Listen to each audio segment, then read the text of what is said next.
Inimesed elavad olevikus ja mõtlevad tulevikust, kuid igal inimesel on ka minevik. Ja minevik on ka institutsioonidel. Selles mõttes on huvitav vaadata, kuidas institutsioonid on arenenud, kuid samas kontekstis ka, kuidas inimesed on läbi elu liikunud. Ja ma arvan, et kuulates seda, mida minevikus on tehtud, kuuldud ja räägitud, saab võib-olla selgemaks ka see pilt, miks me oleme seal, kus me oleme ja mida teha, et tulevik oleks võib-olla parem. Täna räägime diplomaatiast, aga rääkimas on põhiliselt Mati Vaarman, hea vana kolleeg Välisministeeriumi aastatelt ja nüüd hea kolleeg pensionipõlves. Nii et tere, Mati! Tere, Harri! Ma vaatasin sinu CV-d ehk eesti keeles öeldes elulugu ja kohe torkab silma, mis võib-olla on ka tüüpiline tolle aja välispoliitikasse tulijatele, et sa oled väga kaugelt tulnud diplomaatiasse ja oled õppinud hoopis Tallinna Polütehnilises instituudis. Sellist eriala nagu sa oled ökonomist tööstuse planeerimise erialal. No soome keeles võiks nüüd öelda, et voi pergele, et kuidas see küll niimoodi läks ja miks sa instituudist või tipist sattusid kõigepealt sellisesse kohta nagu agrotööstuskompleks. Seleta noorematele inimestele, mis elukas see üldse oli. No ma keriks natuke tagasi. Sa hüppasid kohe sealt tipist kohe sinna ATK-sse ehk agrotööstuskompleksi. Aga ma olin enne seda 11 aastat veel samas tipis tööl, kus ma enne õppisin tööstuse juhtimise planeerimise kateedris. Ja see oli väga oluline etapp minu elust ja paras selline patareide laadimise aeg, sest aeg selleks oli muidugi mitte kõige parem, me elasime nimetatud stagnaaega Nõukogude Liidus ja tollases Eestis, aga keskkond oli suurepärane. Kateeder, mida juhtis professor Raul Üksvärav, kus töötasid sellised mehed, kelle nimed Eestis on tuntud nagu Madis Abakukk, Jaak Leiman, Erik Terk ja seda loetelu võiks veel jätkata. Et see oli väga huvitav aeg, me tegelesime selliste küsimuste probleemidega, mis mõnele tundusid vähemalt Eestist ida pool ulmelised, kuna professor Üksvärav oli kogu juhtimisorganisatsiooni teadmisalased teadmised toonud kaasa Ameerikast, kus ta terve aasta oli stažeerinud. Ja see õhkkond oli ka muidu väga vaba. Me ei rääkinud ainult muidugi oma eriala teemadel. Riikusid raamatud, see oli koht, kus ma esimest korda sain kätte George Orwelli Loomade farmi, Oslenski nomenklatuura, Milovan Džilase uue klassi ja mitmeid muid raamatuid, mille lugemise eest tol ajal pead ei silitatud, palju rohkem. Nii et see oli päris tore algus. Ja miks ma sattusin ATK-sse ehk agrotööstus koondisesse oli seotud väga mitmete asjaoludega. Ma olin aspirandina tegemas tööd ja minu uurimisobjektiks oli Eesti põllumajandustehnika, selline koondis oli olemas, mis hiljem sulandatigi sinna selle sama ATK sisse. Nii et mul see väli, kuhu ma läksin, oli juba eelnevalt natukene tuttav ja inimesed peavad seda agrotööstuskoondist, et see oli niisugune põllumajanduse asi. Tegelikult oli seal väga palju suur osa Eesti tööstusest. See oli üle 400 firma sõna muidugi siinkohal on natuke etteruttav, tollal öeldi ettevõte. Ja töötas ligi 200 000 inimest, nii et seal oli ka juhtimisorganisatsiooni probleeme, mille pärast mind sinna ka tööle võeti. Aga see on öelda sissejuhatuseks. No agrotööstuskompleks ja sealt põllumajandusministeerium. Sul on ikka kuidagi läinud sinna põllumajanduse kanti, sinna kraavi kiskurud kogu aeg. Kuidas kraavi? Kraavist on asi väga kaugel. Liikusime magistraalil, sest tegelikult tuleb vaadata seda ajalist tausta. Mina läksin sinna tööle 1984. aastal. 85. aastal teatavasti asus NSV Liitu juhtima selline mees nagu Mihhail Gorbatšov. Ehk algas siis see uus ajajärk. Ja tegeleda tuli selliste asjadega, mis olid karjavirtsaftist ehk põllumajandusest päris kaugel.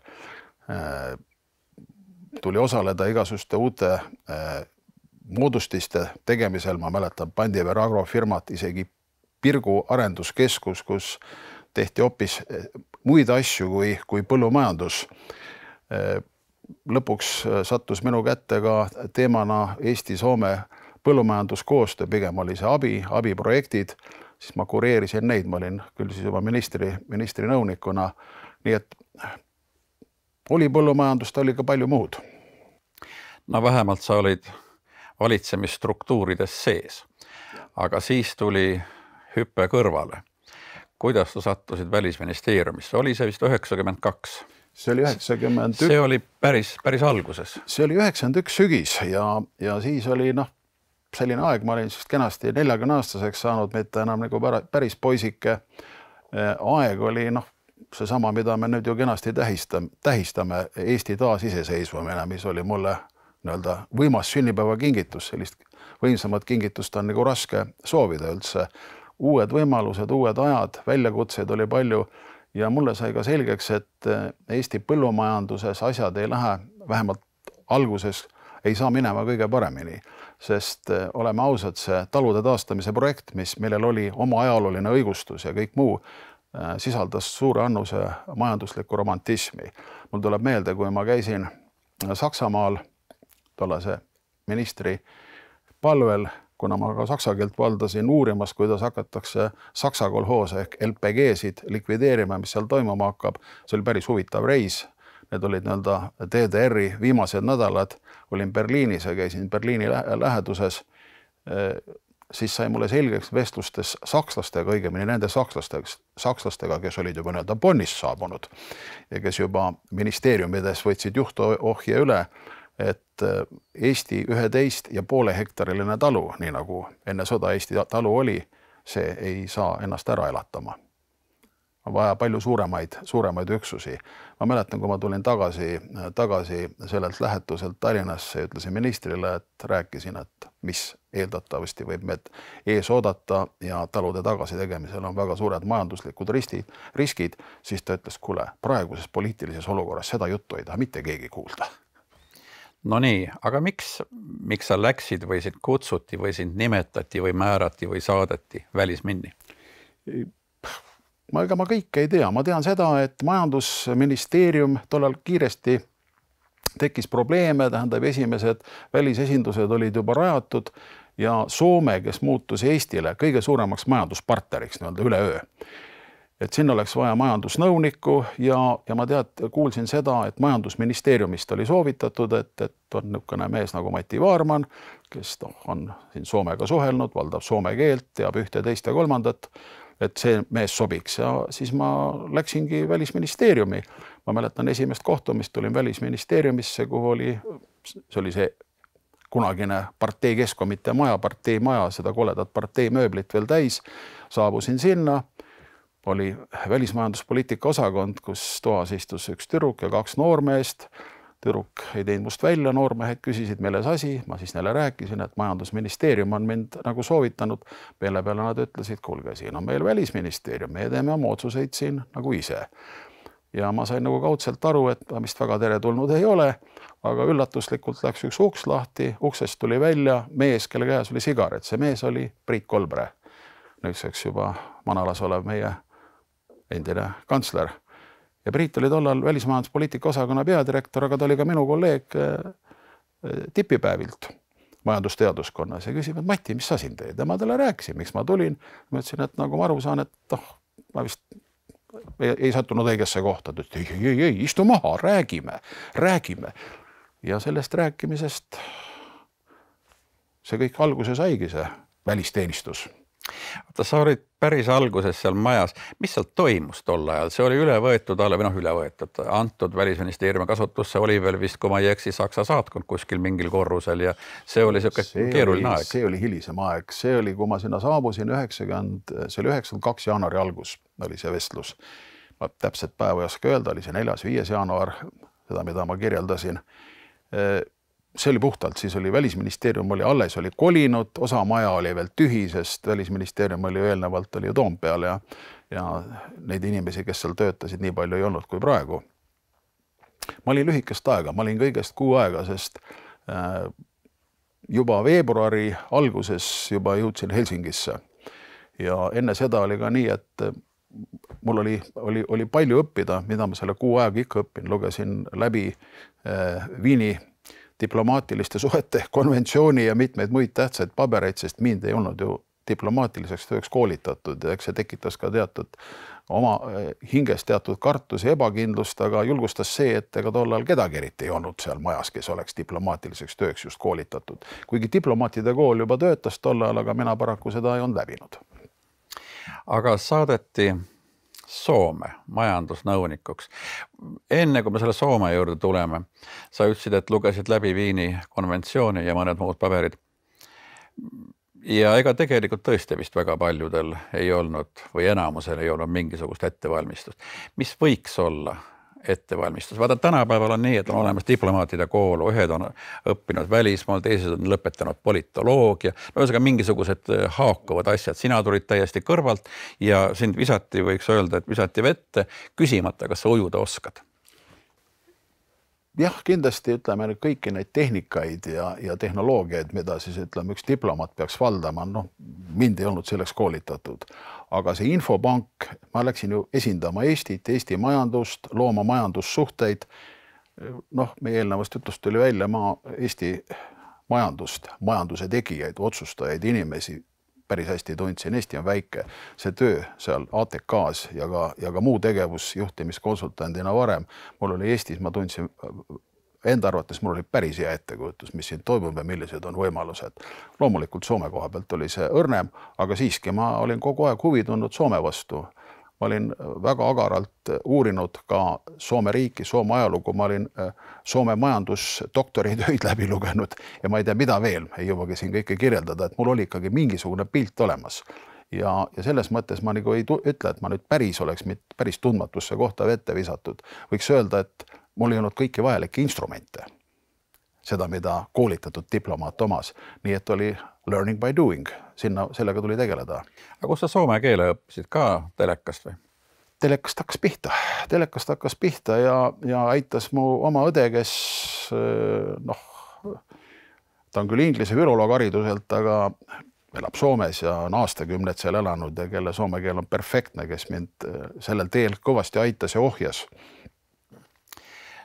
See aeg oli Soomes muide, just nimelt mitte Eestis ainult, vaid ka Soomes päris huvitav nende suhete seisukohalt. Ma olin tolle ajal ajakirjanik ja käisin ka aeg-ajalt Soomes, kuna ma töötasin Soome meedia jaoks muu hulgas, mis oli tulusam kui Eestis töötamine omavahel öeldes. Ja soomlaste suhtumine, see tähendab, siin on nüüd kaks külge. Kõigepealt, milline oli Eesti esindatus sel ajal Soomes? Ma mõtlen, et tol ajal oli meil üks korter, kui ma nüüd õigesti mäletan, kus oli meie saatkond Kasarmi väljaku ääres. Mille kantiinis me oleme ka sind võõrustanud. Ja esiteks, kuidas see saatkond välja näi? Kes seal oli, mis te tegite seal, mida üldse tehti? Kui ma saabusin, ma mäletan, see oli päris hullumeelne aeg, sest tollal lõpuks oli meie vahel ju viisarežiim, soomlased tundsid huvi, tahtsid Eesti viisasid saada ja ma mäletan seda, et minu esimene töölaud oli mingisuguses, ma ei mäletaks, koridor mingis ruumis, nii et viisa järjekord tuli minu laua eest läbi edasi sinna konsulaarruumi poole. Ja mul oli tükk tegemist, ma pidin ka mingit tööd tegema, mul oli seal pabereid ja asju ja vastama siis soomlastele, et kuulge, et ma viisadega ei tegele. See väsitas päris ära. Ja ausalt, see oli üks nädal, ega seal väga tööd ei saanud teha. Aga kes seal olid? Asjuriks oli Sven Jürgenson, kelle nimi vist ei vaja ka lähemat selgitamist. Tema oli poliitikanõunik. Kaks väga tublit kultuuriinimest perfektse soome keelega, Kulle Raig, Piret Saluri, mina hoidsin majandusasju, konsulaarpoole peal oli Tago Holsting, kes vedas konsulaarosakonda, seal oli muidugi need konsulaarametnikke terve rida veel. Et see oli see seltskond, loomulikult sekretär, autojuht ja nii edasi, et see oli see põhiseltskond, kellega me alustasime, meil saadikut ju ei olnud. Ma mäletan hästi, kui toimus Eesti Vabariigi aastapäeva tähistamine, esimene tähistamine, see oli 92. aasta siis 24. veebruaril ja Sven Jürgenson siis Eesti esindajana võttis seda seltskonda vastu. Nii vägevat vastuvõttu vist Eesti Helsingi saatkonnas ei ole olnud. Eesti riik oli ma ei oskagi, kuidas seda öelda, surnust üles ärganud paljude soomlaste jaoks. ja kutsuti kõiki ja kõik ka tulid. Meil tuli siis selleks küsida suurt ruumi, ma mäletan, oli Viendi talo ehk Soome ekspordimaja oma suurte aatriumhallidega, nad olid muidugi nii suuremeelsed, et äsja taasiseseisvunud riigi esindajatelt raha ei küsinud, me ei oleks suutnud seda vist kinni maksta. Aga sellest on isegi videojäädvustus olemas, see võeti kõik üles tollal, mis seal toimus. Ma kunagi hiljem vaatasin seda aastakümneid hiljem, oli päris huvitav endalegi meenutada kogu seda aega ja seda miljööd ja neid inimesi, kes seal olid. Milline oli soomlaste suhtumine, sest mul endal on meeles üsna erinevaid suhtumisi. Oli teatav seltskond, kes olid nii-öelda traditsioonilised Eesti sõbrad. Ja siis olid näiteks meedia esindajad, ma mäletan, et üsna palju oli sellist, et väike vend tuli siia, et teeme talle 2 õlut välja või midagi sellist. Ja mis mind isiklikult üsna häiris, mul õnneks oli võimalus ütelda neile vastu, et lähme jooma, aga tingimusel mina maksan. See oli nende jaoks väga häiriv omakorda. Milline oli nüüd diplomaadi vaatenurgast see soomlaste suhtumine? No nii nagu sa alustasid seda kirjeldust, väga erinev.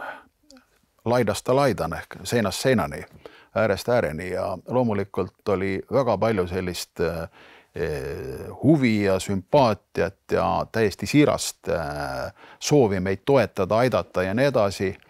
Oli ka ilkumist, oli ka sellist teatud määral iroonilist suhtumist, et vaatame, mis nendest ja kogu sellest asjast saab. Mul on väga meeles see, kui oli esimene kohtumine, esimene ministri visiit, Trivimi Veliste oli siis välisminister ja kohtusime valitsusesinduses, mida nimetatakse Smolnaks, mitte Smolnaiks, aga seal on analoogia olemas Smolnas ja siis olime 3 minister Trivimi, Sven Jürgenson ja mina ja vastas oli meil Paavo Väyrynen, Soome välisminister ja ma ei taha endisele pikaaegsele poliitikule ja mitmekordsele ministrile liiga teha, aga ka temast õhkus teatud sellist pessimismi. No Paavo Väyrynen, meenutagem, oli üks neid poliitikuid, juhtivpoliitikuid, kes oli vastu Eesti tunnustamisel sel ajal, kui see sai teoks, soovitades Koibistol, kes ei olnud vist isegi sel ajal hoidis kõrvale Helsingist, et seda tunnustamist ei peaks tegema. Nii et ühesõnaga see seltskond oli täitsa nõus. Ma väljendusin võib-olla liiga diplomaatiliselt, sina endise ajakirjanikuna niimoodi lõid õigesse kohta. No nii ta paraku oli. Kas see mõjutas ka teie tööd, ütleme teie kui saatkonna tööd? Ei, ma ei usu, ega seal küsimus on selles, et riik on suur, ega nüüd siis ka, kui me räägime sellest konkreetsest endisest välisminister, ega tema siis ei olnud kõikide asjade otsustaja dominant, sest üldine suhtumine ikkagi oli selline toetav suhtumine. Mina muidugi puutusin kokku tulenevalt oma ametist majandusringkondadega ja väga palju mõjutas seda ka see Soome enda hetkeolukord, sest kui ma saabusin sinna veebruaris, siis oli Soome see suur kriis just alanud. Iso lama ja oli väga palju selliseid ärimehi, kes üritasid igasuguseid uusi võimalusi leida, et ennast vee peal hoida ja siis avanes siin kõrval Eesti oma mitmesuguste võimalustega ja muidugi igasugust seltskonda. Seal oli väga tõsiseid mehi, kes tegidki oma elukarjääri, ehitasid oma firmad üles, mis hoitsevad siiamaani ja olid väga tublid, sellest oli ka Eestile suur kasu, oli amokijooksjaid ja oli ka päris suur protsent sulisid. No vaat nende sulidega mäletan isegi sellel ajal, kui mina olin saadikuks seal, oli neid veel ikka siin seal liikvel ja aeg-ajalt tuli nendega pisut ka tegeleda. Sinu ajal oli neid tõenäoliselt rohkem. Kas sul on ka meeles õnnestus ka kedagi torpedeerida selles mõttes, et päästa nii-öelda Eesti mõned harud või mõned linnad või ükskõik kes neist? No üks näide selline on, ausalt öeldes väga raske oli muidugi seda teha, sest tollal oli tegelikult õiguskaitseorganid teevad ju sellist preventiivset eeltööd ja kõike muud. Eesti-Soome vahel õigusabileping isegi puudus ja ma mäletan, kui ma panin tähele kõiki neid kõrvalilminguid, kui me nii pehmelt väljendame, siis pöördusin Soome välisministeeriumi poolde, kus ma siis saaks asjakohast abi, informatsiooni ja tausta öeldi, et meie vahel ei ole õigusabilepingut, et meil väga kahju, kuidas me teist saaks aidata.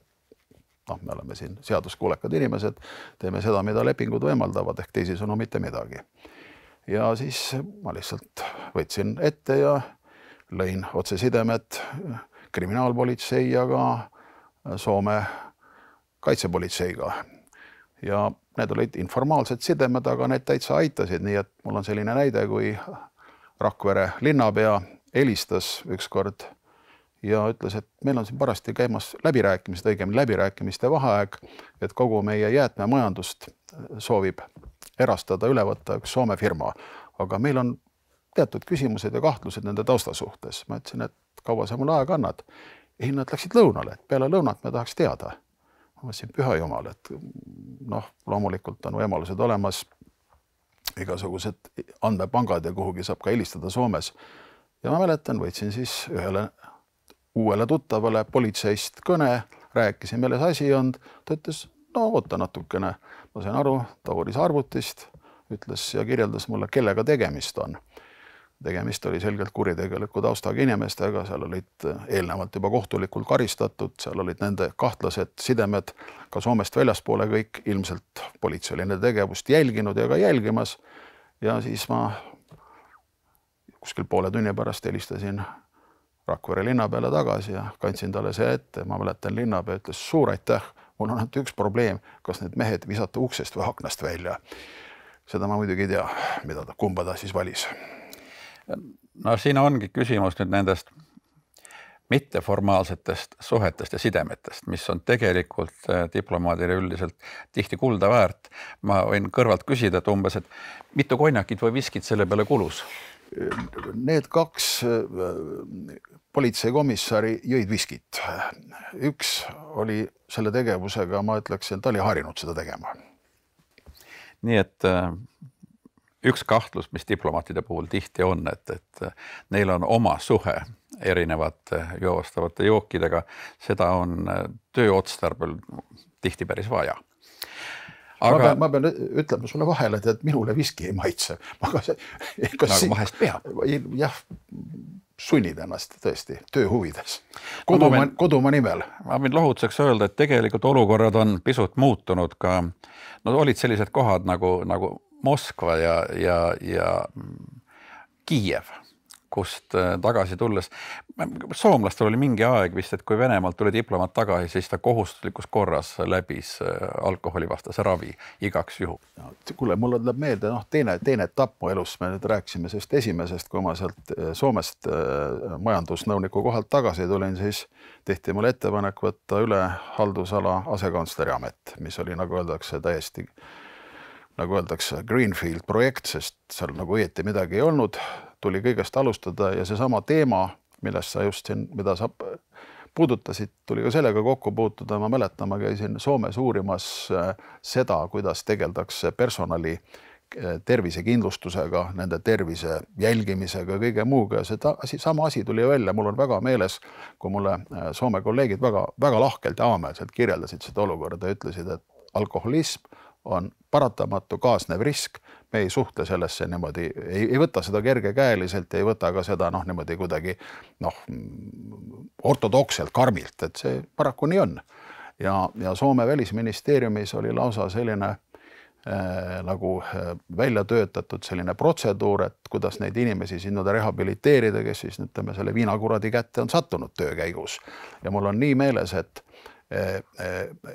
selle projektil, see on soomekeelsed terminid muidugi, et oli mitu etappi, üks oli kuivaus ehk kuivatamine ja siis oli sellele järgnes ladaus ehk laadimine. Ei hakkaksin praegu aega raiskama, et kirjeldada, mida nad kõike sisaldasid. Ma usun, et inimesed saavad aru, aimavad, mida nad võisid sisaldada. Aga see on täiesti, see risk oli igal pool olemas ja eks me, ka sina ilmselt oma karjääri vältel oled näinud ka neid kolleege teistes riikides, kes selle pahega on maadelnud ja eks ka meie oma kallis välisministeeriumis olnud inimesi, kes on sellega maadelnud ja nii mõnigi on pidanud ka oma karjääri katkestama või õigemini on see teiste poolt katkestatud. Nojah, ma mäletan, ma olin kunagi, kui ma NATO-s olin, siis minu Belgia kolleeg kutsus lõunale ja ma sõitsin, mul autojuht ei olnud, läksin oma auto või ise roolis ja seetõttu ei saanud juua. Ja ta pani pudeli laua peale ja ütles kaastundliku ilmega, näed sa, mõnikord võtab kohe päris noorelt maksa läbi. Ma ütlesin ei, et ma olen autoga selle pärast, et mis auto siia puutub. Nii et suhtumisi on erinevaid. Aga hea küll, tulid tagasi haldusasekantsleriks. Maja oli juba hakanud välja kujunema. Maja oli välja kujunemas. Ja tundsid sa juba muudatud, okei, sul esimene kord oli niivõrd lühikene, mingit muudatust, see oli, sisuliselt oli see maja tundma õppimine, sest see esimene algus, see 1 kuud, see oli ma ei saanud, mida ma kirjeldasin enne Soome minekut, ma ei saanud sellest majast nagu haaret kätte. Tagasi tulin siis juba toimetati, olid osakonnad olemas, olid ametikohad, need olid komplekteeritud valdavalt, mingisugused rutiine oli välja kujunenud, kuigi paljusid asju ei olnud, regulatsioone, kõik tehti põlve otsas kuidagi ja oma heast tahtest ma mäletan seda, et ma mainisin ka, et puutusin kokku paljude selliste korralduslike asjadega, millega haldusala asekantsler peabki kokku puutuma ja seesama oma personali tervis, selle kontrollimine, ma mäletan, meil ju personal oli ju väga noor, sest kui ma tulin Välisministeeriumisse tagasi, see oli siis 95. aasta alguses, ma olin 45-aastane, seal enamus seltskonda ei olnud 30-aastaseski saanud ja ma tundsin ennast seal see vana onuna peaaegu ja mõtlesin ka võib-olla paljudele teistele asjadele, mis sellele üldisele seltskonnale tundus natuke enneaegsena, mis puudutas ka tervisekontrolli ja selle jälgimist. Aga me saime need asjad sisse viidud ja see siiamaani töötab, sest praktiliselt ma tuletan hea sõnaga meelde tollast personalipealikku Jüri Seilentaali, tänu kellele me saime kõik need asjad käima, kõik need kontrollid ja tervisekindlustused, sest meil oli terve rida esindusi välismaal, selgus, et ma hakkasin kontrollima, et üleüldse inimestel on kindlustamata, et kui nendega oleks seal midagi juhtunud nende tervisega, ükspuha, õnnetus, haigus, siis kes seda lahendab ja kuidas seda kinni makstakse. Et see asi sai tehtud, muidugi ma sain sellega ka kraapida, see on hea lugu, et ükski heategu ei jää karistamata. Me otsisime kindlustusfirmat, kes siis suudaks Eestist kogu seda asja tagada, garanteerida, kindlustada. Ja loomulikult rahvusvahelise haardega firmasid eriti ei olnud, ma mäletan, läksin tollase Swiss Re esindaja Matti Klaari juurde, ka praegu juba manalamees ja tema oma Šveitsi väliseesti kogemusega siis lubas mulle hinnangut anda, et kelles siin Eestis üldse asja saab ja kes seal tööga toime tuleb ja ütles, et Seesam on see firma, mis siiamaani eksisteerib, nüüd on ta küll Vienna Insurance'i nime all ja sai see Seesam välja valitud. Aga tollal muidugi oli ka teisi huvilisi ja siis püüti inkrimineerida mulle, et ma olen hirmsasti riigihanke seadust rikkunud. Nii et isegi Äripäev võttis nõuks sellest artikli teha. Aga neil õnneks ei olnud minu pilti, nad panid sinna tollase Kaitseministeeriumi asekantsleri Eero Vaarmani pildi miski pärast. Nii et Eero helistas ja küsis, kuule, et miks sa mind siia oled kaasa vedanud, aga see selleks on niisugune, nagu öeldakse, kõrvaljoon. Aga peaasi on see, et see süsteem läks käima. Ja ma arvan, et meie inimestel on sellest kindlustunnet rohkem ikkagi, sest kui tervist ei ole, siis ei ole mitte midagi. Jah, seda kindlasti, kuid samas eks see süsteem on 2 otsaga. Ma mäletan, kui ma ise läksin välisminni erasektorist, siis oli ausalt öeldes raske alguses mõningate asjadega harjuda, sealhulgas ka nõuetega nagu riigihange ja mitmed muud sellised asjad, mis operatiivolukorras, kus sa pead kiirelt otsustama ja raha on taga, leiti, et parem on raha kaotada, kui riskida seaduse rikkumisega. Sul on õigus, paraku ma olen selles olukorras olnud, olen paar näidet, sest küsimus on selles, et ma võib-olla praegu nüüd pensionärina ja asjadest natuke eemalt seisana, ma võib-olla ei ole enam kõigega kursis, aga pikki aastad oli probleem selles, et riigihangetega kasutati seda vähempakkumismeetodit, mis tähendas seda, et kõige odavama pakkumise tegija võitis. Sellest oli juba sisse programmeeritud see, et sa võisid saada väga kehva toote või teenuse.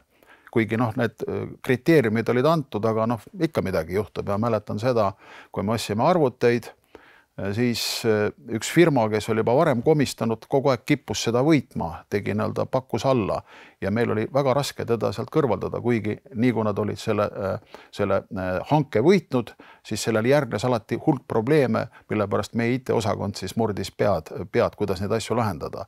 Nii et selle alati see õnnetus, et püha jumal, kas nad jälle tulevad, kas nad jälle võidavad, aga kõik oli mingis mõttes jokk. Nemad olid seaduse järgi tegutsenud, meie samuti. Või hea teine näide, kui me olime ostmas Stockholmi saatkonna hoonet, Tyrgatan 5 Stockholmis. siis oli nii, et investeeringute tegemiseks on sul teatud aeg. Tavaliselt, nüüd on see vist pikem, tollal oli see eelarve aasta, aga selle aja sees sa pidid leidma selle objekti. See võtab ju aega, see ei ole nii, et kohe homme, ülehomme. Sa pead hindama selle ära, selle peavad ka mingit, ütleme, funktsionaalsust tuleb hinnata, turvalisust.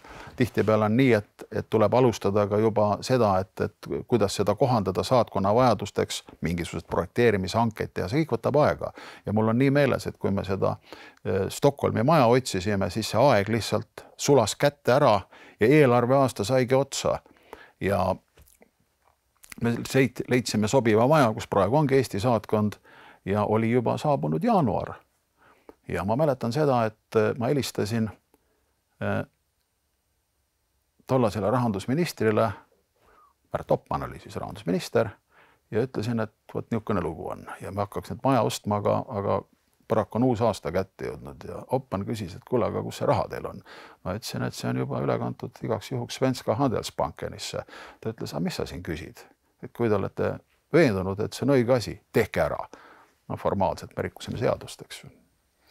No eks neid küsitavusi on vist korduvalt, on olemas ka sellised näited nagu erinevate residentside soetamine, kui näiteks valitsus oli aasta lõpus raha üle või kui meie Washingtoni saatkonnas pärast tulekahju oli seda remontida vaja ja kindlustusraha 5 miljonit krooni rippus õhus, aga oleks pidanud tegema riigihanke, aga samas jälle ma ei kujuta ette, et milline Eesti firma oleks saanud töötada Washingtonis sealsete reeglite järgi kõik elektri ja muud. Ma puutusin selle probleemiga kokku, siis ma olin juba teist korda asekantsler, kui see probleem lauale tuli ja ma mäletan praegune suursaadik Kristjan Prikk, kes tollal oli majandusnõunik, meil ei olnud haldusametnikku, ta siis seda remondiprotsessi kureeris ja kirjeldas seda kõike.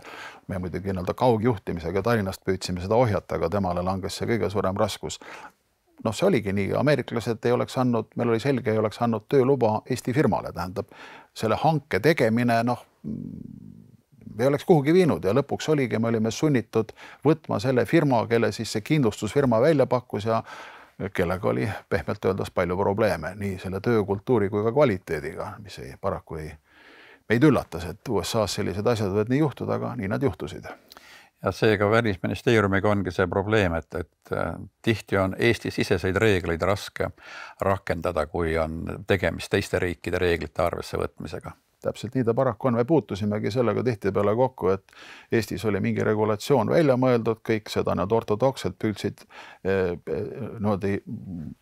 järgida ja siis, kui sa tegid nende järelevalveametnikega juttu, öeldi, et ei, see teate Jõgevas ja Jõgeval ja Viljandis toimib suurepäraselt. Ma ütlesin, meile küsimus on see, kas see toimub ka Tbilisis ja Madridis, eks.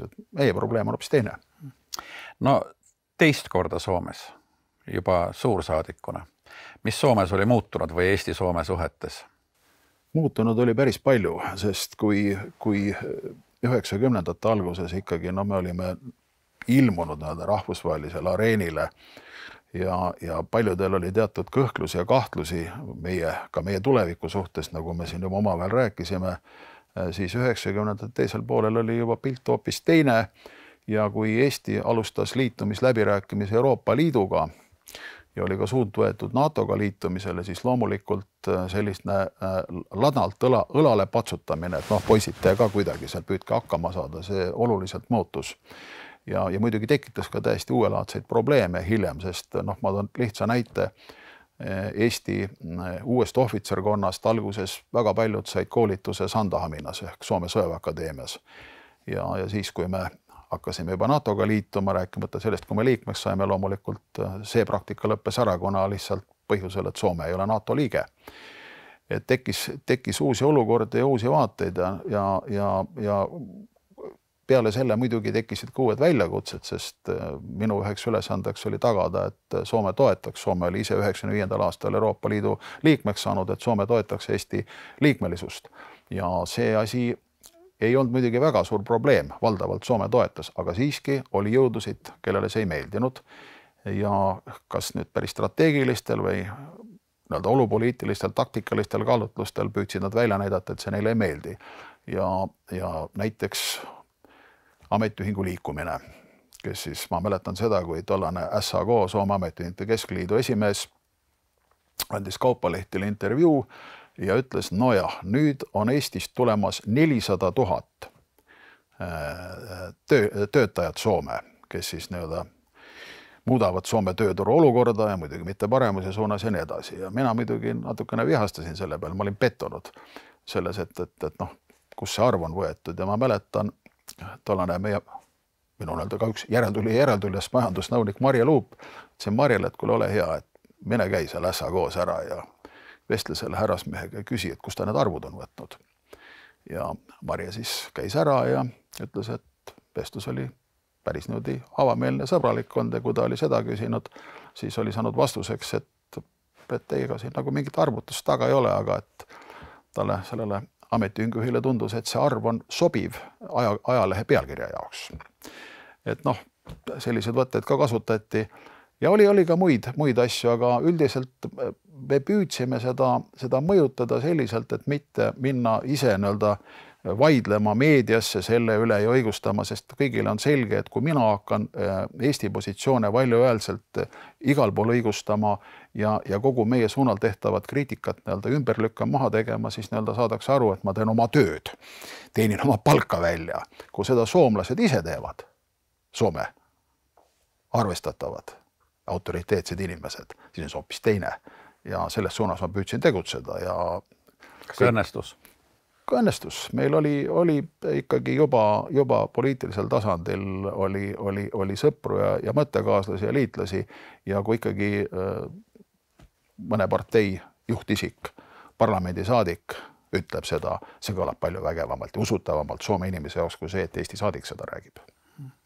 No sa tegelesid tol ajal ka aukonsulite võrgu arendamisega. Aukonsul on tegelikult üks väga vajalik nähtus asukohariigis, sest temale saab tugineda.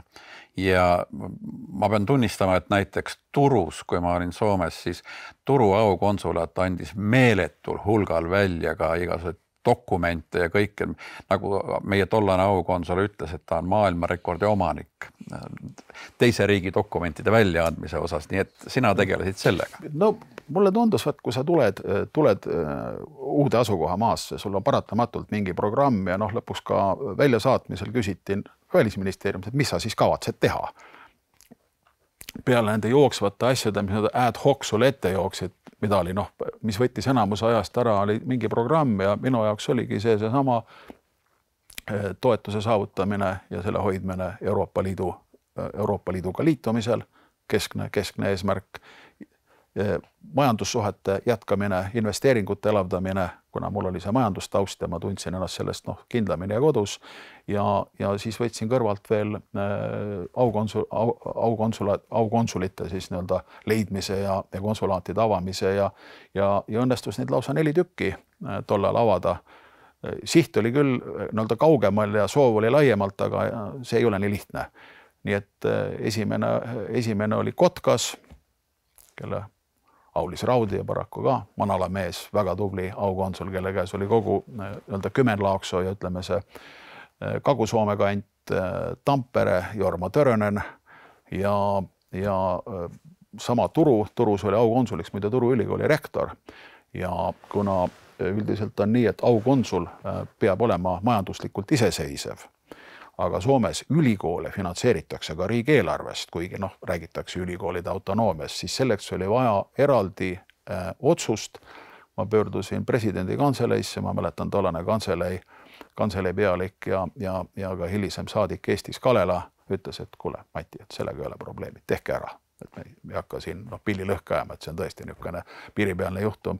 Ja siis oli Oulus, nii et 4 tükki, 4 aukonsulaati. Aga nendest oli tõesti, oli abi väga tublid inimesed ja üldiselt oli nii, et oli ka sellised, kes käisid ennast pakkumas. Nendest me muidugi mitte ühtegi ei võtnud. See, kes siis viitasid oma hindamatutele teenetele ühe või teise Eesti ametiisiku ees ja seda järjekord oli ka ukse taga. Aga selle sõelumisega minu pärast kõik said väga tublid inimesed. Kusjuures ühe saatus paraku osutus väga traagiliseks ja selle sümbol või mälestus sellest on ka siin laua peal. üks neist kolmest. Jorma Törönen, kellest oli juttu, kes oli aukonsul siis Tamperes ja Pirkanmaa. Pirkanmaa on siis Tampere ümbruse piirkond. Suur Eesti sõber, kes juba paistis sellega silma, et seisis Balti ketis.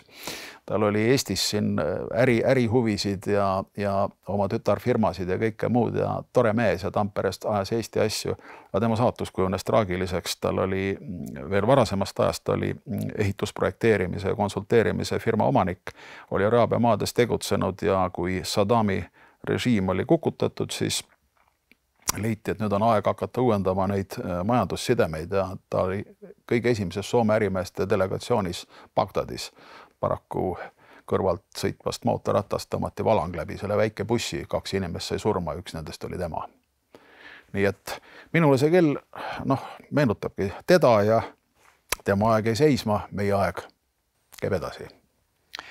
No meie aeg käib edasi ja järgmine koht väljas oli sul Praha. Mul on küsimus nende suursaadikute nimetamisega. Kuidas see sinu arvates toimib selles mõttes, et kas inimene tahab väga kuhugi minna ja ta suunatakse sinna või on keegi, kes otsustab, selle venna saadame sinna. Tähendab, et kuidas see suhe on, võib-olla, et tuleviku diplomaatidel oleks kasulik teada ette juba, et kas tasub võimelda või ei tasu? Võimelda tasub alati, aga ma ei tea, muidugi ajaliselt need asjad võivad olla muutunud. Tähendab, otsuseid on minu kohta tehtud, paraku ma olen ametikohast, asekantsleri ametikohast tulenevalt ise olnud otsustajate seas ehk atestatsioonikomisjoni liige. Ja selles mõttes muidugi need vaadatakse läbi, need taotlused, kõik kaasa arvatud, ka suursaadikud, aga ütleme ausalt välja siin, et ega eriti oluliste pealinnade, suurte pealinnade otsustamine nüüd ainult selle atestatsioonikomisjoni õlgadele ei jää.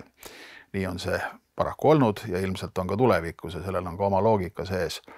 See, kuidas minu puhul otsustati ja miks otsustati, mul on isegi raske öelda, siis ma mäletan Praha puhul, ma olin komisjoni liige, ma läksin laua tagant ära loomulikult ruumist, kui minu saatust otsustati.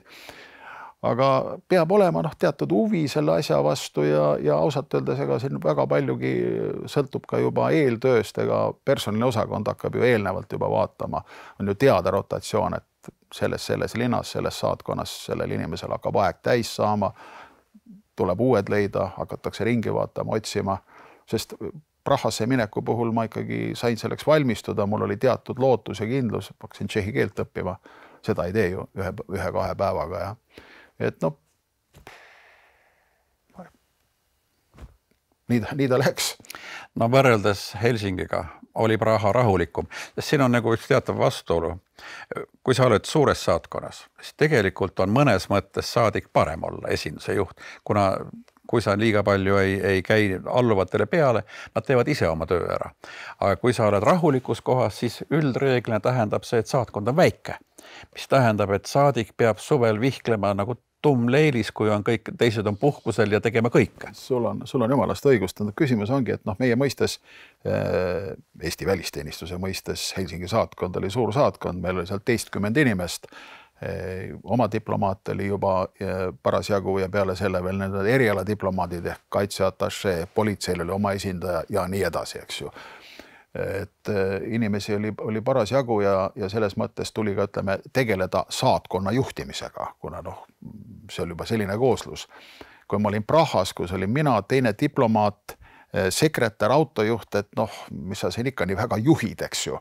Me kõik ju näeme üksteist kohvilauas ja kõik saab jooksvalt ära aetud, see peisigi mingit koosolekut hakkama korraldama, oleks nagu imelik. Aga selle asjal ongi teine pool, et sa pead kõigega tegelema ja ma mäletan seda, kui ma olin veel asekantslerina ja siis räägiti haldusterrorismist. Ja haldusterrorismist teised, kes olid siis esindustes saadikud ja mina mõtlesin, millest nad nii väga räägivad. Aga see jõudis minuni selle kaudu, et lõpuks ka Eesti riik oli välja arenenud, igasuguseid regulatsioone oli välja mõeldud, igasuguste asju, millega saatkond peab veel tegelema, kuni igasuguste, ma ei tea, eriolukordade ja hädaolukordade plaanideni, mis olid hullumeelselt detailsed ja nii edasi. Et väikses saatkonnas väga palju saadikuajast kuulus nii-öelda iseenda ehk saatkonna haldamisele. Vahetuks diplomaatiliseks tööks ja selle võrra palju vähem aega. Suurest saatkonnast, sul oli seal haldusülem, eks ju, tead, sekretärid, abid ja nii edasi. See kuidagi jagunes ära. Vastutus loomulikult ei sinu peale, aga väikses saatkonnas oligi, kui su see teine kolleeg, kes ka täitis konsulaarülesandeid, oli puhkusel ja Eesti kodanik sattus hätta, siis sa pidid selle asjaga ju tegelema. Konsulaarabi osutama ja nii edasi. Nii et selles mõttes väikses saatkonnas see töömiljöö ja need mured ja tegevusväli on hoopis teistmoodi kui suures saatkonnas. No saadiku jaoks jah, ma mäletan Varssavis pidi saadik vastutama ka turvalisuse eest, mis tähendas igasuguste dokumentide täitmist ja ma regulaarselt täitsin, et mul on nurgas mingi rahakapp ja kõik on korras. Kuni ühel aastal tuli tippjulgeoleku kontroll ja ütles, et teeme rahakapi lahti, et mis sul seal sees on. Ma ütlesin, aga ma ei tea, ma pole kunagi lahti teinud ja ma ei tea, kus võtti on. Helistasin eelkäijale, kes ütles, et ega mina olin 4 aastat, see ma kunagi lahti ei teinud, mul ei ole võttit, ma ei tea. Ja me keegi ei teadnud. Ja lõpuks muugiti see rahakapp lahti ja selgus, et seal oli üks kõva ketas, mis oli aastaid kadunud olnud ja mis oli maha kantud. Nii et leiab ühte koma teist. Aga keeleoskuses, sa ütlesid, õppisid tšehhi keelt. Mõnikord on ka selle võõrkeelega, mida kasutada asukohariigis, et sa võib-olla seda asukohariigi keelt nii hästi ei oska, siis kõige lihtsam on rääkida inglise keeles. Mingi loogika põhjal võiks öelda, et tšehhis võiks rääkida saksa keeles, aga tegelikult tšehhide suhe Saksamaaga on väga selline omapärane pikk ajalugu, võib-olla isegi keerulisem kui eestlastel, kuigi me alati arvame, et meie ajalugu on see kõige keerulisem ja raskem. Ja seal on veel piirkonniti erinevused. Mul on hea näide, kuna mul saksa keel ka mingil määral on käes ja mõnes kohas püüdsin saksa keeles hakkama saada, siis ma sain aru, et Prahas on see täiesti vale. Et saksa keeles oli võimalus ja põhjust rääkida ainult saksa ja Austria saadikutega. Kohaliku publikuga seda ei tulnud teha, aga siis, kui ma läksin Brnosse, ma mäletan, ja Brnos ajasin mingid majandusasju, läksin Moraavia kaubanduskotta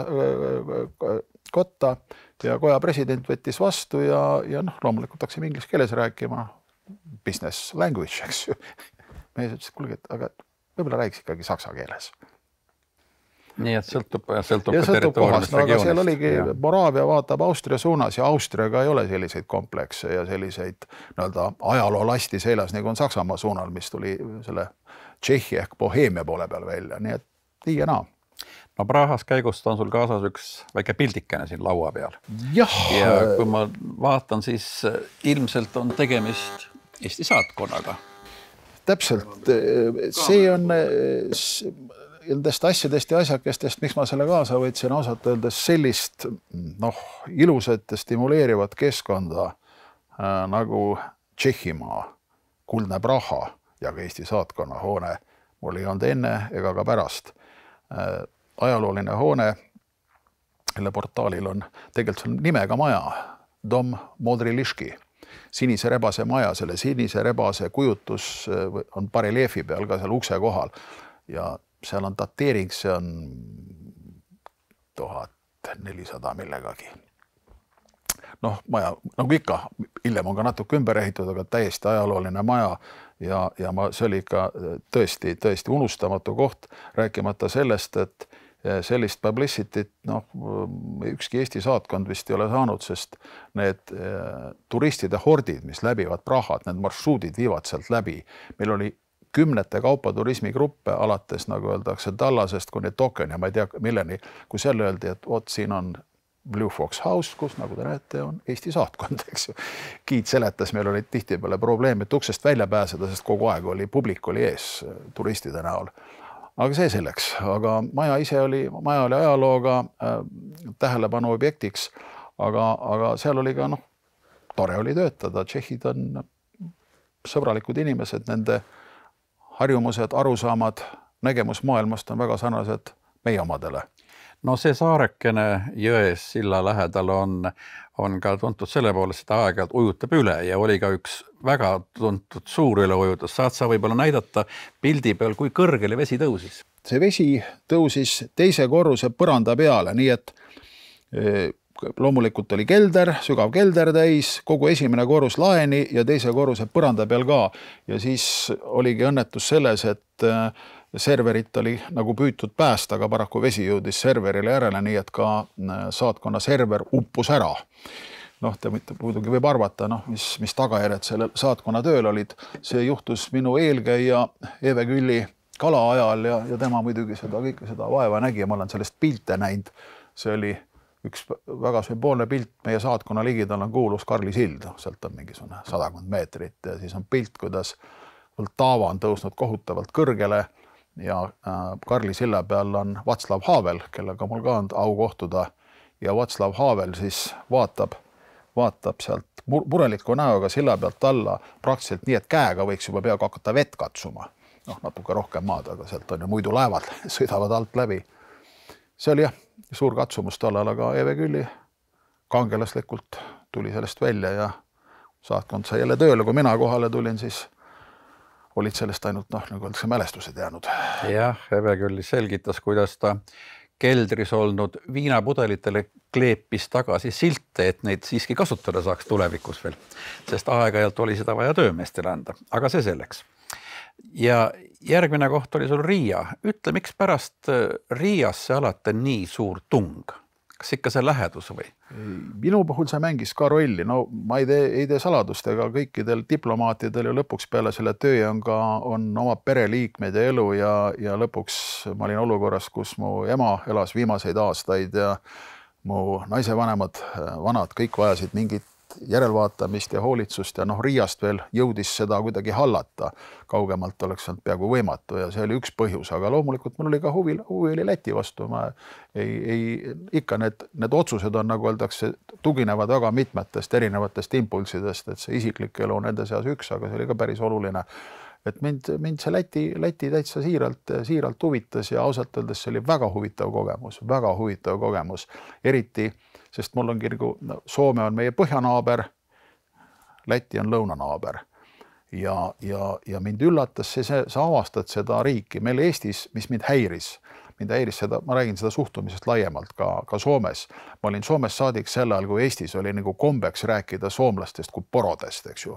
Et jälle need neetud põdrad ja nii edasi. Paraku isegi Eesti kõrged ametnikud ei häbenenud seda avalikult, seda terminoloogiat kasutamast ja niisugune päris matslikult läks. Lätlaste puhul on meil kombeks ka igasugused imelikke nalju heita ja mitte alati kõige väärikamalt oma lõunanaabritesse suhtuda. Aga seal elades ja töötades siis sa hakkad sellest asjast nagu kõigest lähemalt aru saama. Elad sinna sisse ja minu meelest lätlased ja Läti riik ja rahvas väärivad ainult sügavat lugupidamist.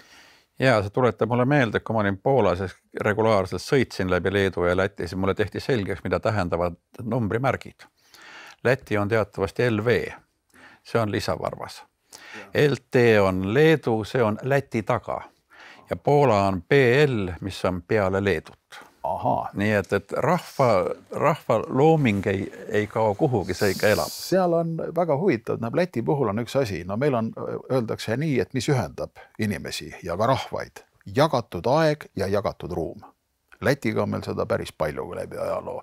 Ja nimetakski seda ühiseks Liivimaa selliseks ajalooks ja mälestuseks, mis meid ühendab. Seal on väga palju, sest oli ju pikka aega, kui Lõuna-Eesti keskus oli Riias. Eestlased käisid Riias õppimas, eks ju. Neid lugusid on kui palju. Ja ma ei tea, kõige parem näide Kristjan Jaak Peterson, eks ju. Emakeelepäev. Meil oli nii, et üks minu eelkäijatest oli võtnud selle vaevaks, oli Kristjan Jaak Petersoni haud kenast ära tähistatud kalmistul. Ja me käisime emakeelepäeval, meil oli pidulik, alati olid igasugused kultuurisündmused ja siis me käisime Kristjani aual pärgi asetamas. Tähtis koht Eesti kultuurile, eesti keelele. Aga sellised näited võib sealt veel palju tuua. Aga kuidas lätlased suhtuvad Eestisse või suhtusid, sa saad öelda selle aja kohta? See oli huvitav, kui ma tulin, oli 2010 oli veel nagu majandus- ja finantskriisi sellised järelmid ja Läti olukord tundus vähemalt visuaalselt, kui sa vaatasid, mismoodi elatakse, ollakse, mis olukorras on autoteed ja nii edasi, kehvem kui Eestis ja tegelikult see pilt oli niisugune, ütleme nukker, aga lätlaste ja nende Läti inimeste, kellega ma suhtlesin, poliitikud, ametnikud, parlamendisaadikud, suhtumine oli väga lugupidav. Ma julgeks öelda niimoodi, et kui Soomes oli see niimoodi ülevalt alla vaatamist, siis Lätis oli alt ülesse. Ja tihtipeale oli nii, kus ikkagi öeldi, et Eesti riik toimib, teil ikka tehakse õigeid otsuseid, teil on tõsised riigijuhid, teie poliitikud mõtlevad teie inimeste heaolu peale, mitte nii nagu meil siin Lätis. Mina ütlesin, püha jumal, et kui sellise jutuga nad tuleks Eestisse esinema, et kuidas publik neid vastu võtaks sellise jutu peale. Aga seda öeldi siiralt, see ei olnud mitte mingisugune niisugune valveviisakus, mida siis saadikule räägitakse. See on võrdlemisi paradoksaalne, ma mäletan Brüsselist rahvusvahelist organisatsioonides, nii EL-is kui NATO-s, kus lätlaste puhul nagu märgiti, et kui Läti delegatsioon ütles, et kui nemad ei tea, mida teha, siis neil on peamaja juhis, vaadake, mida eestlased teevad ja ütelge sama. Nii et ma ei tea, võib-olla see on nagu üle pakutud pisut, aga me ise kurdame oma, mis ongi loomulik, me kurdame oma elu üle ja teised vaatavad võib-olla teise pilguga. Selles mõttes jah, sul on olnud võimalus vaadata, kuidas suhtutakse Soomes ja kuidas suhtutakse Lätis. Aga räägi mulle pisut saatkonnast. Vaata, sellepärast, et praegu kui me vestleme, siis on saatkonnahoone müügis. Ja millise pilguga sina seda müüki vaatad? Nüüd, sa vist elasid ka sealsamas residents oli kohal? Lõpuks see maja on ju 20. aastatest olnud Eesti saatkonna kasutuses ja Eesti diplomaatia grand old man Ernst Jaakson alustas oma karjääri kullerina, noore poisina seal. Muide, et see mälestusplaat on ka selle maja seinal, kui seal enam saatkonda ole, ma ei tea, mis sellest mälestusplaadist küll saab, aga see selleks. Suur maja muidugi halduslikus mõttes rumal asi, mingisugune 5-60 korterit, eks ju, lõpuks me ei ole mitte maja valitsuseks, kus peab haldama, seal on kohalikud elanikud sees, on selge see, et Viini konventsioon langeb ainult sellele osale, mis on nagu meie kasutuses saatkonnana. Meil oli suuri probleeme, kuidas siis ennast kehtestada seal mujal, sest seal on nagu kohalikud arusaamad. Ja selles mõttes, halduslikus mõttes ma saan aru, et sellest soovis sealt välja minna, et vaatamata sellele vingele ajaloole ja kõigele muule, et võib-olla funktsionaalselt leitaks sobivamad ruumid. Ma ei tea muidugi, milline maja on leitud, ma ei oska selle kohta hinnangut anda. Et sellega on see nii ja naa, et eks natukene hinge võib-olla jääb see kriipima, aga ajad muutuvad. Aga saatkond ise jah, oli ma ütleks, omapärane sellepärast, et tuli tegeleda ka majavalitsusprobleemidega. Õnneks meil oli selle jaoks küll omaette ametimees ametisse võetud, sest kui saatkonna asi ei ole mõelda sellele, et kui korteris 36, nagu öeldakse, vesi kuskil läbi tilgub, et hakata neid probleeme lahendama. Pealegi, kui need korterid on tüki 50. Kuidas sa vaatad sellesse, et residents on saatkonnaga samas majas? No ütleme nii, meil on vist Moskvas sama veel ja see ongi vist kõik. Moskvas muidugi hullem, Moskvas elavad diplomaadid ka samas kompleksis, mis on nagu Nõukogude Liidus. Seal on diplomaatiline geto, võiks öelda, olude sunnil.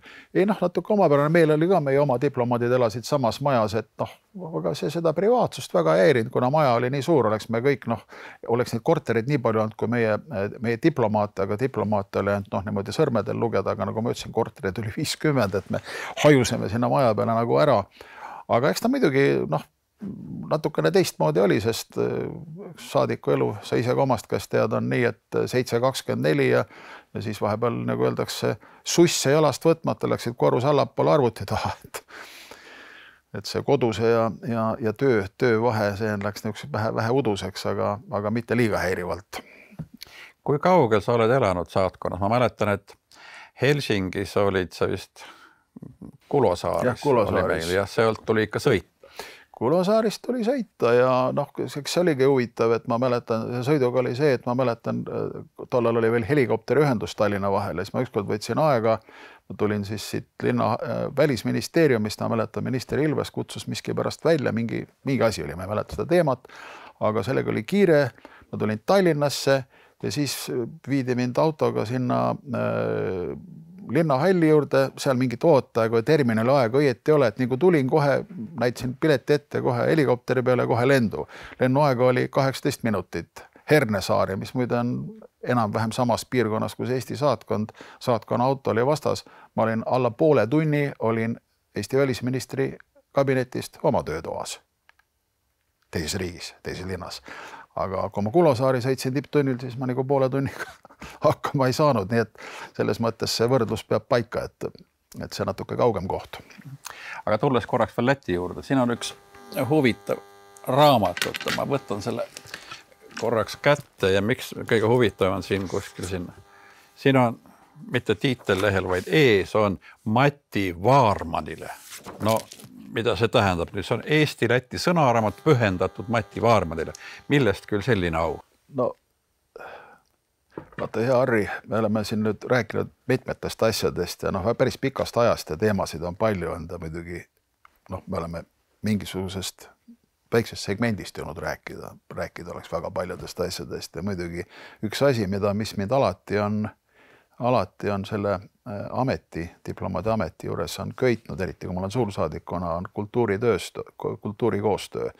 Ja enne meie tänast kohtamist ma kodus hakkasin kirja panema, et kui palju on neid Eesti kultuuriinimesi, tuntud kultuuriinimesi, kunstnikke, kirjanikke, muusikuid, filmiinimesi ja nii edasi, kellega on mul tulnud, nagu öeldakse, saadikuna koostööd teha aukartust äratava lehekülje alates, ma ei hakka siin nimed välja tooma, paljud on manalasse läinud nagu Eri Klass ja ma ei tea, lõpetades rahvakirjanik Andrus Kiviräiga. Et see on minu meelest asi, mida ka tasub tegeleda. Miks ma sellest teemast räägin, sest suurel arvul kontserte, näitusi korraldatud, promotud, aidatud ja nii edasi. Lätis tuli ette see, et sõnaraamatut oleks vaja. Ja see muidugi see probleem oli tõstatunud enne mind. Ma Tšehhis olles püüdsin seda teemat üles võtta, sest Eesti-Tšehhi sõnaraamatut korralikku ei ole. Mingi niisugune väike 60 aastat, ütleme, vestlussõnastiku tasemel midagi on, aga paraku see on kinni tegijates. Kui sul ei ole professionaalseid filoloogi tegijaid, siis ega saadik ei tee sõnaraamatut valmis. Lätis paraku oli see tiim olemas. Läti keeleagentuur, väga tubli estofiilide ja Eesti filoloogiat tundvate inimeste seltskonna kokku pannud, paraku rahastamisega oli probleeme. Ja natuke häbi tunnistada, ka oli probleeme koostööga Eesti Keele Instituudiga, kes pidi siis tegema teise poole, sest see on Eesti-Läti sõnaraamat, Eesti pool pidi tegema vastavalt siis Läti-Eesti sõnaraamatu. Ja siis lihtsalt kasutades suursaadiku ametikohta ma Eesti ametiisikutele käisin nii palju kõvasti peale, et need asjad said lahendatud kuni peaministrini välja. Ja see rahastus oli garanteeritud ja lõpuks valmis sõnaraamat. Mina ei ole siit ühtegi rida kirjutanud, mul oli see meeldiv üllatus, kui mind kutsuti selle esitlusele. See oli ma olin juba siis tagasi Riiast 2015 kevad suvel ja siis said kingita mulle raamat, ma võtan kaane lahti, vaatan Püha Jumal, et minule pühendatud. Ma ise ei arva, et minu panus nüüd nii suur oli, aga südame tegi soojaks. Seda kindlasti päris soliidne ka ikka. Selle on suur maht on, see on 40 000 märksõna ja ta on ka muidugi e-versioonis olemas, mida muidugi nii efektne ei oleks näidata, kui seda valminud raamatut, et igaüks saab seda internetis kasutada tänapäeval.